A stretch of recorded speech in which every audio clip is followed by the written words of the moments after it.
दोस्तों पाठशाला एक ऐसा शब्द है कि जो सुनकर ही हम काफ़ी आनंदित हो जाते हैं, क्योंकि होना भी चाहिए। क्योंकि हम बचपन से जो कुछ भी सीखते आए हैं वो इन्हीं अलग अलग पाठशालाओं से ही सीखते हुए यहाँ तक आए हैं। प्राथमिक पाठशाला, हायर सेकेंडरी पाठशाला, संस्कृत पाठशाला, ठीक है। या फिर अगर कोई फॉरेन लैंग्वेज में कुछ तैयारी करता है तो वो अलग अलग डिफरेंट लैंग्वेजेस के पाठशालाओं में जाता है, ठीक है। या फिर अगर आप आमिर खान की फिल्मों को देखते होंगे तो वहाँ पे एक अलग पाठशाला चलती है, मस्ती की पाठशाला। लेकिन दोस्तों आज मैं बात करने वाला हूँ फ्रॉड और स्कैम के पाठशालाओं का।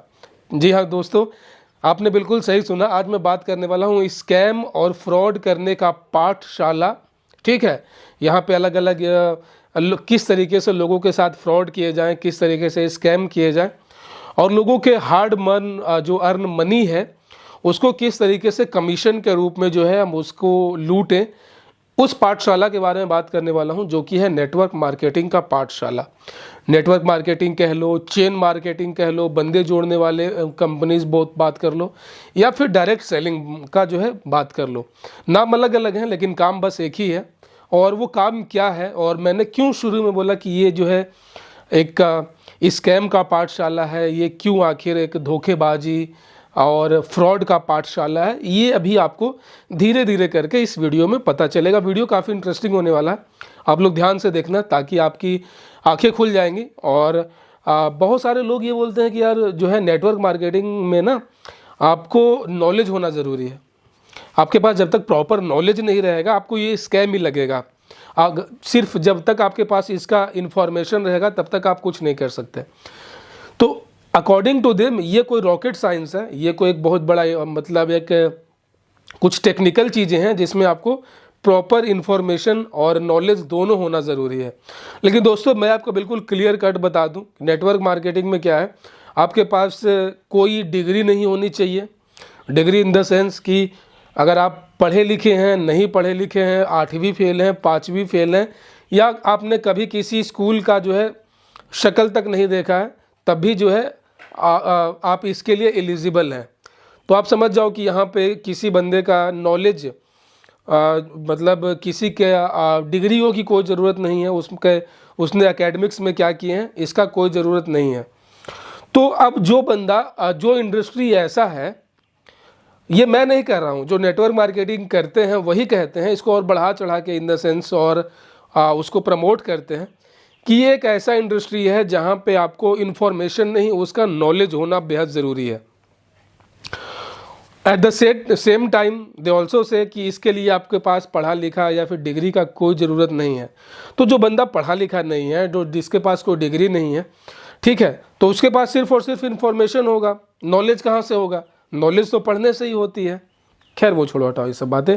मेन जो हमारा मुद्दा है स्कैम का जो है, आखिर क्यों नेटवर्क मार्केटिंग एक स्कैम है, ये आपको पता चलेगा। तो जब भी आप किसी नेटवर्कर से मिलेंगे, जब भी आप किसी चेन मार्केटर से मिलेंगे, सेल्समैन से मिलेंगे, तो वो बस एक ही बात बोलेगा कि ये जो एक ऐसा प्लेटफॉर्म है जहाँ पे हम आपको एक अर्निंग अपॉर्चुनिटी दे रहे हैं, यहाँ पे आपको हम एक एम्प्लॉयमेंट दे रहे हैं, आपको आप यहाँ पे लाइफ चेंज कर सकते हैं, अपने सपनों को पूरा कर सकते हैं। क्योंकि ये जो एक ऐसा प्लेटफॉर्म है जहाँ पे जॉब्स जो है लोगों को दी जाती है। तो पहला तो अगर सही में नेटवर्क मार्केटिंग में जॉब दिया जाता तो श्रीलंका जैसे बर्बाद नहीं हो चुका होता। वहाँ की गवर्नमेंट पागल थोड़ी है, वहाँ तो नारियल वारियल के इतना खेती होता है, वो नारियल में ही MLM करवा देते है ना। तो अलग अलग लेवल पे जो जितना नारियल बेचता उस हिसाब से उसको रॉयल, डायमंड, रूबी ऐसे जो है उसको पोस्ट दे देते, और आज श्रीलंका में हर किसी को एम्प्लॉयमेंट मिल जाता। कहने का मतलब ये है कि MLM का एम्प्लॉयमेंट से कोई कनेक्शन नहीं है, कोई लेना देना नहीं है। क्योंकि जहाँ पे आपको कुछ प्रोडक्ट खरीदने होते हैं ना, तो वहाँ पे क्या है कि आपके पास पैसे होने चाहिए, जाहिर सी बात है। तो जब तक आपके पास पैसे नहीं रहेंगे आप उस प्रोडक्ट को खरीद नहीं सकते और उस ऑर्गेनाइजेशन का पार्ट नहीं बन सकते। और MLM का रूल यही है कि जब भी आप इसमें ज्वाइन करते हैं तो आपको जो है इसको ज्वाइनिंग फीस जो होती है वो आपको देनी होती है। बदले में ये कुछ प्रोडक्ट आपको दे देते हैं लेकिन वो एक्चुअल में ज्वाइनिंग फीस ही है। भारत सरकार ने डंडा किया हुआ है, इसीलिए लोग ज्वाइनिंग फीस नहीं लेते हैं। उसके बदले में आपको साबुन, शैम्पू, हेयर ऑयल ये सब देते हैं, लेकिन एक्चुअल में वो ज्वाइनिंग फ़ी ही होता है। अब सपोज़ करो कि कोई एक बेरोज़गार है, जैसे कि ये कंपनीज कहती है कि हम बेरोज़गारों को जॉब देते हैं। अब कोई बंदा बेरोज़गार है तो बेरोज़गार का मतलब क्या हुआ कि उसके पास कुछ काम धंधा नहीं है, वो बिल्कुल फुल्ली नल्ला और नकारा है। तो जब वो बिल्कुल फुल्ली बेरोज़गार है, खाली बैठा हुआ है, नल्ला है, नकारा है, तो उसके पास तुम्हारे प्रोडक्ट खरीदने के पैसे कहाँ से आएंगे? ये मैं आपसे पूछना चाहता हूँ।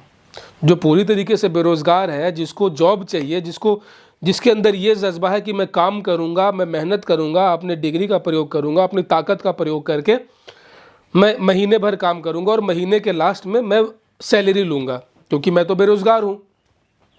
और वही बंदा नेटवर्क मार्केटिंग में जॉब के लिए आता है तो वहाँ उसको क्या जवाब दिया जाता है कि भैया देखो, हम तुमको कोई सैलरी नहीं देंगे। अब जॉब देखो, एम्प्लॉयमेंट वहीं पे होती है ना जहाँ पे सैलरी दिया जाए। यहाँ पे क्या है, बोलते हैं कि नहीं, पहले तुम यहाँ पे तुमको जॉब चाहिए, तुमको जब हमारे साथ काम करना है तो पहले हमारा ज्वाइनिंग किट खरीदो, पीवी कंप्लीट करो, पीवी कंप्लीट करो, 3,000-4,000 रुपये अपने लगाओ। तो वो भाई अगर उसके पास पैसे पहले से पैसे रहते तो वो तुम्हारे पास काम मांगने क्यों आता? जब वो कहीं से कमाई कर ही रहा है, तो जब कहीं से वो सैलरी उठा रहा है तो वो बिना सैलरी वाली कंपनी में काम करने क्यों आएगा? तो यहाँ पे ये बात तो रॉन्ग प्रूफ हो गया कि यहाँ पे बेरोज़गारों को काम दिया जाता है, क्योंकि बेरोज़गारों के पास तो पैसे होते नहीं हैं, और जब तक उसके पास पैसे होंगे नहीं, वो तुम्हारे प्रोडक्ट को खरीदेंगे नहीं, तो वो तुम्हारे साथ ज्वाइन होने के लायक होंगे नहीं। तो ये बात तो साबित हो गया कि ये जॉब देने का कोई भी प्लेटफॉर्म नहीं है। यहाँ पे सिर्फ और सिर्फ प्रोडक्ट खरीदने का और प्रोडक्ट बेचने का एक प्लेटफॉर्म है। अब आप यहाँ पे सोच रहे हो कि यार प्रोडक्ट खरीदने का, प्रोडक्ट बेचने में क्या एक तरीके से क्या मार्जिन है, क्या प्रॉफिट है? मैं आपको समझाता हूँ। जैसे कि सपोज करो कि ये एक प्रोडक्ट है, मान लेते हैं कि ये साबुन है, और ये साबुन बना रहा है इंडिया का सबसे बेस्ट जो कंपनी है, हिंदुस्तान यूनिलीवर, जिसने इंडिया में लाखों करोड़ों लोगों को जॉब दिया है। इसकी फैक्ट्री भी इंडिया में है, ये रॉ मटेरियल भी इंडियन कस्टमर से ख़रीदता है, इंडियन जो फार्मर्स होते हैं उनसे ख़रीदता है, इसका फैक्ट्री भी इंडिया में ही है, और इसकी जो लेबलिंग, पैकेजिंग, जो भी ट्रांसपोर्टेशन, जितने भी लोग लगे हुए हैं वो सभी इंडियन हैं, और सबको ये सैलरी भी देता है। जो इसके फैक्ट्री में काम करता है मज़दूर, उसको सैलरी देता है, जो इसके एचआर हैं उसको पैसे देता है, जो इसके मैनेजमेंट में है, जो इंजीनियर्स हैं, वो सबको ये सैलरी देता है, ताकि महीने के लास्ट में वो बंदा जो है पैसे लेकर घर जाए और उसका काम चले। सोच रहे हो कि इंडियन इकोनॉमी को बूस्ट करने के लिए इंडियन इकोनॉमी में कितना बड़ा हाथ है हिंदुस्तान यूनिलीवर का। अब मान लेते हैं ये प्रोडक्ट बना रहा है लक्स साबुन, तो क्या किया, लक्स तो बना कहाँ, फैक्ट्री में। अब फैक्ट्री तो जरूरी नहीं कि हर जगह फैक्ट्री होगा, मान लो जम्मू कश्मीर में इसका फैक्ट्री है और मैं हूँ यहाँ दिल्ली के लक्ष्मी नगर में, तो यहाँ तक साबुन मुझ तक कैसे आएगा? तो सबसे पहले क्या करेगा, ये जो है अपना जो है हर एरिया में अपना कोई एक डीलर बनाएगा, ठीक है वो, और ये क्या करेगा, वहाँ से ट्रांसपोर्ट करके उस डीलर के पास भेजेगा। ठीक है, डीलर के पास अपना गोदाम होगा, एक बड़ा सा स्टोरेज का अपना उसका एक कैपेसिटी होगा। अब डीलर तो हर एक घर में तो पहुँचाएगा नहीं, तो फिर क्या करेगा, डीलर जो है रिटेलर, जो कि अलग अलग शॉपकीपर्स होते हैं, जो रिटेलर्स होते हैं, आम भाषा में किराना दुकान वाले, उन तक ये ट्रांसपोर्ट करवाएगा, हर दुकान तक वो पहुंचा देगा। तो एक तरीके से क्या हुआ, फैक्ट्री से उस डीलर के पास और डीलर से अलग अलग दुकानों में। अब यहाँ पे भाई जो डीलर है वो भी बिजनेस कर रहा है, रिटेलर है वो भी बिजनेस कर रहा है। तो ऐसे में मान लेते हैं कि जो लक्स, जो हिंदुस्तान यूनिलीवर है, उसको ये बनाने में 4 रुपये का खर्चा आया था, ठीक है, लक्स साबुन को। तो वो क्या करेगा, अब उसको आगे भी खर्चे मैनेज करने हैं, लोगों को पैसे देने हैं, तो वो क्या करेगा कि 2 रुपये ऐड करेगा डीलर का चार्ज, तो कितने हो गए, 6 रुपये, और 2 रुपये ऐड कर देगा जो रिटेलर है, भाई वो दुकान खोल के बैठा है, उसको तो कुछ चाहिए, तो उसको भी जोड़ दिया, 2 रुपये 8 रुपये, और 1 रुपये अपना कमीशन ले लिया, 9 रुपये, और बाकी जो ट्रांसपोर्टेशन का खर्चा हुआ, पेट्रोल डीजल इतना महंगा है तो 1 रुपया उसमें ऐड कर दिया, तो 10 रुपये। तो फाइनल जो इसकी MRP रखी आम ग्राहकों के लिए, जैसे मेरे लिए, वो 10 रुपये रखा 4 रुपये के प्रोडक्ट के लिए। अब जो कि वाजिब भी है भाई, अब हर किसी को पैसे चाहिए जो उस बिज़नेस में है, ट्रांसपोर्टेशन का खर्चा हो रहा है, और हिंदुस्तान यूनिलीवर इतनी बड़ी कंपनी जो देश के विकास में इतना सहयोग कर रही है, तो उसे भी तो कुछ पैसे चाहिए। ठीक है। तो इस तरीके से दोस्तों एज अ कंज्यूमर मुझे जो है 10 रुपये का ये लक्स साबुन मिलेगा नहाने के लिए, और मैं काफ़ी ज़्यादा सेटिस्फाई हूँ। कोई इसमें ओल झोल नहीं है, कोई इसमें हवाई बातें नहीं है, कोई माइंड वॉशिंग नहीं है। अब ये मेरे ऊपर है कि मैं लक्स साबुन खरीदूं या ना खरीदूं। लक्स वाला कोई बंदा मेरे घर पे नहीं आ रहा है और ना ही मुझे अमीर बनाने का लालच दे रहा है, ऑडी BMW की बातें कर रहा है।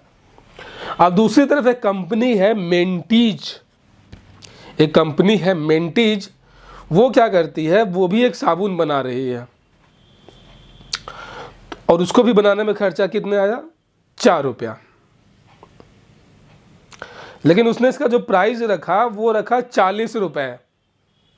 जी हाँ दोस्तों, 40 रुपये, जो कि इतनी बड़ी कंपनी, जैसे मैंने बताया कि वो जो लक्स वाला था हिंदुस्तान यूनिलीवर, उसने 4 वाला साबुन 10 में बेचा, लेकिन इसने 40 रुपये MRP रखे। अब आप सोच रहे होंगे कि 4 से 40 का सफ़र क्या है, तो यही जो 4 से 40 के बीच का जो फासला है, इसी को बोलते हैं नेटवर्क मार्केटिंग, इसी को बोलते हैं चेन मार्केटिंग, जहाँ पे एक लाइन से, जैसे बनिया वाला दुकान मैंने एग्जांपल दिया कि सिर्फ वहाँ पे बीच में एक डिस्ट्रीब्यूटर और एक डीलर, सिर्फ 2 लोग, और तीसरा आप ग्राहक। लेकिन नेटवर्क मार्केटिंग में क्या है, कंपनी जो बनाती है उसने अपना कोई एक फिक्स नेटवर्क नहीं बना रखा है कि लाइक रिटेलर, डीलर, ऐसा कुछ नहीं। वो क्या करती है, बंदे जुड़वाती है,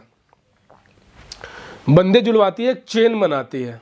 उस चेन में 40 लोग हो सकते हैं, 50 लोग हो सकते हैं, और जो ये बनाने में उसको 4 रुपये का जो खर्चा आया है वो उसको 40 में बेचेगी, सबसे नीचे वाले बंदे को माइंड वॉश करके, उसको सपने दिखाकर कि तुम यहाँ से अमीर बनोगे, तुम ये करोड़पति बनोगे, ये बनोगे, वो बनोगे, ऑडी आएंगी, BMW आएंगी, और इस साबुन को रगड़ने से तुम्हारी गरीबी धुलेगी। तो वो जो बंदा है, वो सबसे नीचे वाला बंदा जिसका माइंड वॉश हो चुका है, वो ये 4 रुपये वाला प्रोडक्ट अपने सपनों को पूरा करने के लिए 40 में खरीद लेगा, और बाकी जो वो 36 रुपये दिया है ना, वो लाइन से जो है, ये दलाल जो है लाइन से, पूरा जो नेटवर्क है उसमें वो 1-1 रुपये 2-2 रुपये बटते बटते मालिक के पास चला जाता है। तो एक तरीके से जो कंपनी का मालिक है उसका प्रोडक्ट भी बिक गया, उसको अपना कोई ट्रांसपोर्टेशन, कोई इंफ्रास्ट्रक्चर या फिर किसी को सैलरी भी देना नहीं पड़ा, और वो जो बंदे जो कमीशन खा रहे हैं उनको लग रहा है कि मैं बहुत अच्छा काम कर रहा हूँ, बहुत अच्छा काम कर रहा हूँ मैं। और जो सबसे नीचे वाला बंदा है वो तो कितना बड़ा बेवकूफ़ बन गया, कितना बड़ा मूर्ख बन गया, वो अपने सपनों को पूरा करने के लिए जो है लालच में आकर घटिया से घटिया साबुन वो 40 में ले लिया। तो आप यहाँ से आप समझ गए ना, अब तो मुझे कुछ बोलने की ज़रूरत नहीं है।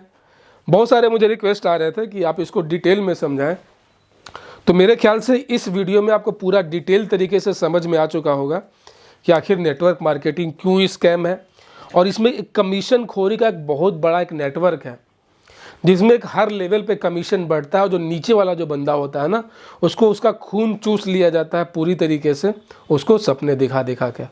सो गाइस, अगर आपके भी कुछ सुझाव हैं, अगर आपके कुछ सवाल हैं, आपके कुछ कन्फ्यूज़न है, तो आप लोग मुझे कमेंट में पूछ सकते हैं, ताकि अगली बार जब मैं कोई नया वीडियो बनाऊंगा ना, तो उसमें आपके सारे कन्फ्यूजन्स को पूरी तरीके से दूर कर दूंगा, जैसे कि आज के इस वीडियो में मैंने किया है। और अगर आप हमारे चैनल पे पहली बार आए तो चैनल को सब्सक्राइब कर दीजिएगा, नोटिफिकेशन बेल ऑन कर दीजिएगा, ताकि अगली बार जब मैं कोई ऐसे ही आपको जागरूक करने के लिए कोई नया वीडियो लेकर आऊँ तो आप उसे मिस ना कर सकें।